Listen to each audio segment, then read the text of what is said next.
Welcome back folks, my name is LastKnownMeal and today we're gonna be talking about the Witcher 3 next gen upgrade on PC. I had a chance to review the PC version as well, so huge thanks to CD Projekt Red for sending this over.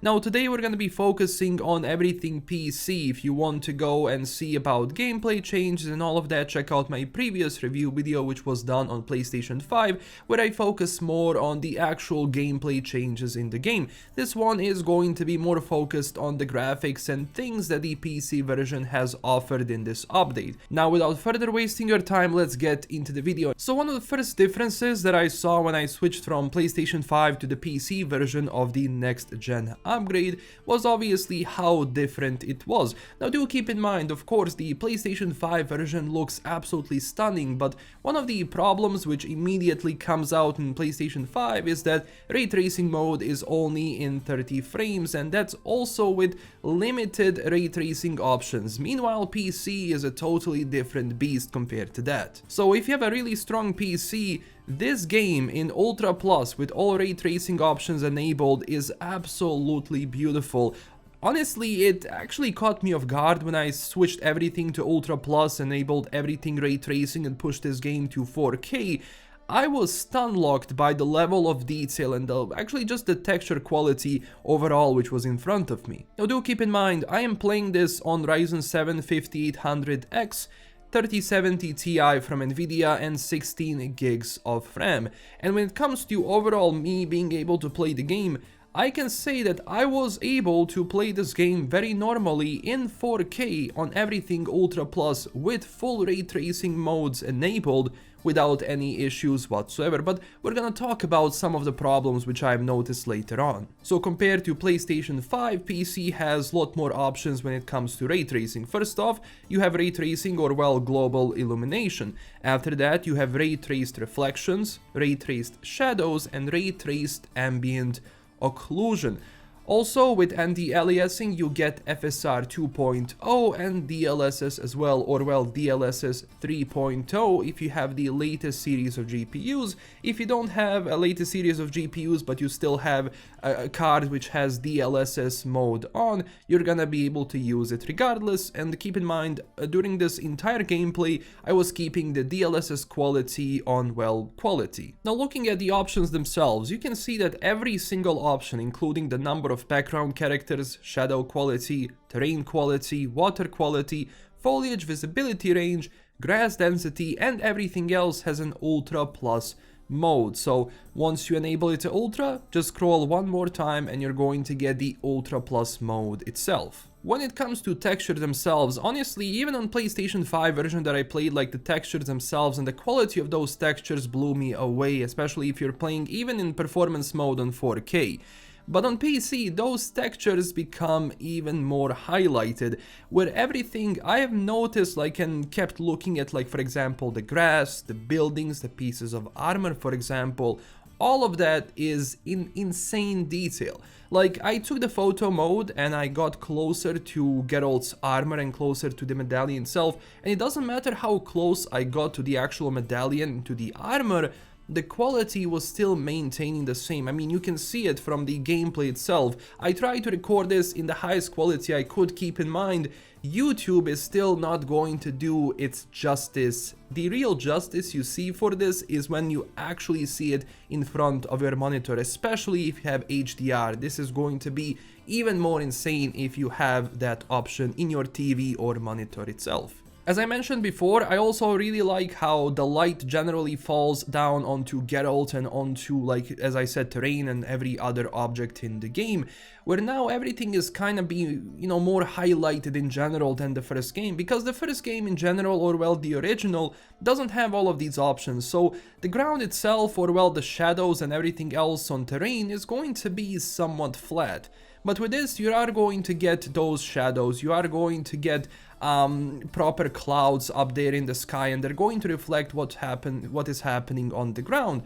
And also, especially during sunsets, the very nice, well, traces of light and the rays of sun which go and reflect onto, like, let's say a bridge or Geralt or his hair are going to be very much visible. And also the new camera perspective is absolutely amazing, and this already talked more about the camera perspective and how much I like it, just because it puts you more into the action. Everything looks bigger and everything looks more like you are actually in that world, much more than it was on the vanilla camera. But also one of the other pluses which you get with this is because the camera is closer to your character, and if you're able to run this on Ultra Plus, everything is going to be extra sharp around you, so when you're walking around like dense forests and hills and so on, it's just going to be a lot more beautiful. So what about problems though? Does the PC version have problems? So first off, I had some issues recording on-screen display when it comes to frame rate in general. I tried everything, I don't know what the problem was, might be connected to GOG. I tried turning off the overlays and everything just to keep the Riva tuner statistic, for example, so I can record the frame rate, but I sadly was not able to start it. Maybe someone in the comments can actually explain to me what was I doing wrong here, but it might be also connected to the game itself, because the game is still not out, so there might be problem with that, or maybe I'm just stupid, so I don't know how to run it. Now do keep in mind, when it comes to frame rate in general, keep in mind again, all of this footage you're watching is recorded in 90% 4K on Ultra Plus and ray tracing modes, all of them enabled. The frame rate around the world itself, as you're going through the forest or just, you know, empty paths out away from the cities, my frame rate was around 50 to 60 to 70, depending on where I was. Now also when I go into the city, that's when I started seeing some frame rate drops, where for example in Novigrad your frame rate can drop to 30, 35, 40, 29 sometimes, depending on where you are. But do keep in mind again that I was pushing this game as much as I could, so I wasn't really reserving or even leaving any place out there for my GPU to have, like, to not utilize itself to the fullest potential. So whatever you see here is in fullest settings, and I was surprised how well it actually runs on everything Ultra Plus, even with the frame rate, which let's say is not 144 frames or anything like that. So as I said, the frame rate itself maintained at 30 to 60 to 70, depending on where I am throughout my playthrough. If I'm playing on 4K, if I'm playing on 1080p, the situation is much better, where now in cities it's going to be 70 or 80 frames in general. Meanwhile on the outside it's going to kinda stay similar to it, so 80 to 90 frames in general. There are also problems with LOD pop-ups sometimes, where I don't know what it was. I'm going to enter a region, and what's gonna be happening is that things around me are gonna start loading, and by that I mean the actual shades and actual like textures are going to start loading. It didn't happen all the time, but sometimes it actually did here. Nothing too crazy, nothing which actually, you know, made me stop playing the game, but just sometimes you're going to see these textures glitching out. And for example, some of the, you know, buildings and trees in the back, or maybe some of the parts of the terrain in the back, are also going to flicker from time to time, because this is the problem Red Engine simply has. The LOD pop-ups are going to be a part of it if you like it or not. That was a problem with the vanilla Witcher, Cyberpunk, and obviously now with next gen, but it's much more minimalized than it was before. And also what I noticed is that everything in the background, like the level of detail in the back, because you see mountains in much higher quality, there is much less of those pop-ups than it was on the vanilla PC version before. So at least on that front it has been sorted out. But does it still happen? Do you still have those LOD popping ups? Yeah, from time to time, definitely yes. Also, one time what happened to me is that I entered The Witcher to play it, and when I loaded up the game, everything was going in one frame. I was like, okay, is this a problem with my GPU? I checked my GPU and CPU, it was underutilized, almost as if the game wasn't taking my GPU or CPU into account. So what I did then is I restarted the game, loaded it back again, and everything was working as normal.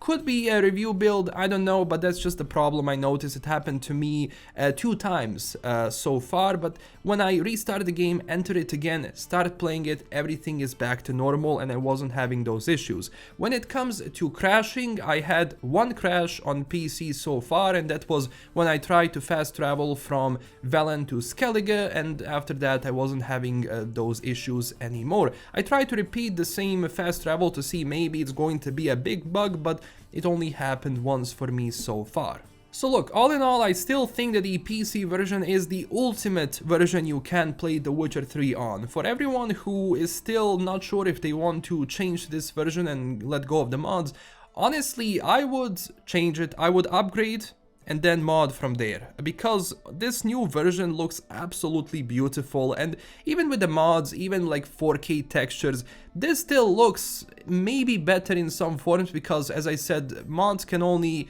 you know, fix so much, but it's totally different once there is an official support and plus mods on top of it. So both of those things actually got into this, and it's a huge plus for the game. Using those mods, updating those mods and working on top of them was a bingo, if you ask me. Now, of course, when it comes to temperatures and CPU and GPU utilization, I'm very sorry I wasn't able to show you the actual graphs, but the actual GPU utilization goes up to 95% in most cases when you actually have everything maxed out, and when it comes to CPU utilization, it was around 60 to 65%, so the game is much more GPU heavy than it is when it comes to CPU itself. And this is everything for today. Thank you so much for watching. If you want a video which is more focused on the actual gameplay changes, you can check out our previous review video. This one was more focused on PC and graphics. Of course, next time we're gonna be talking more about The Witcher itself and some of the new things you can see and expect from this update. And also, I believe it is coming out tomorrow, so everyone is gonna be able to jump into this. And honestly, if you have a strong PC, I definitely recommend going into this. This is LKM signing out. Thank you so much for watching. Don't forget to check us out on Twitter and Discord, and smash that like and subscribe button if you enjoyed this video. And of course, I want to hear your thoughts down below, so write your comments, and if you have any questions, just drop them down below. I will answer them if I can or if I know. Also, huge thanks to my current Patreon supporters, and also if you want to support the channel in an extra way, I do have a Patreon page. This is LKM signing out. Stay classy everyone, and I'll see you next time. Bye bye.